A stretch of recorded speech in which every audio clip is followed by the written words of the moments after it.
Hi, and welcome back to our study of Holy Week day by day. Uh, Today's video is on a Friday, the day they crucified Jesus. In Luke, it's found in Luke 23, verses 1 through 49. I only want to look at one verse, however, and that's verse 33.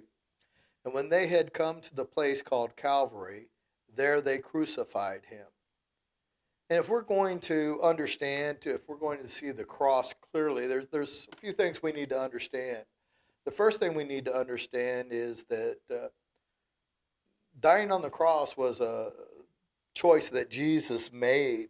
It was no accident, it was an intentional choice. Jesus said, "Therefore, my Father loves me because I lay down my life that I may take it up again. No one takes it from me, but I lay it down of myself." The second thing we need to understand is the price that Jesus paid for us. His death shows the stark reality of our sin.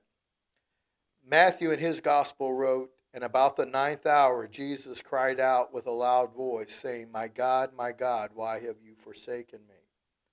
Forsaken means to be totally abandoned. God has completely withdrawn from Jesus.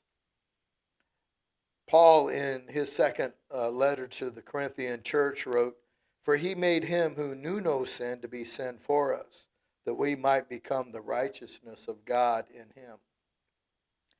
And the last thing I think we need to understand about the cross, it really is a display of love. John 3:16 says that for God so loved the world that he gave his only begotten Son, that whosoever believed in him will not perish, but have everlasting life. Henry Blackaby wrote that there's something about that word perish that made the cross eternally necessary, requiring God to give up his sin so that we would not perish. In those few words of the 33rd verse, they crucified him here. We see in just those four words the entire plan of God to redeem the world back into relationship with him.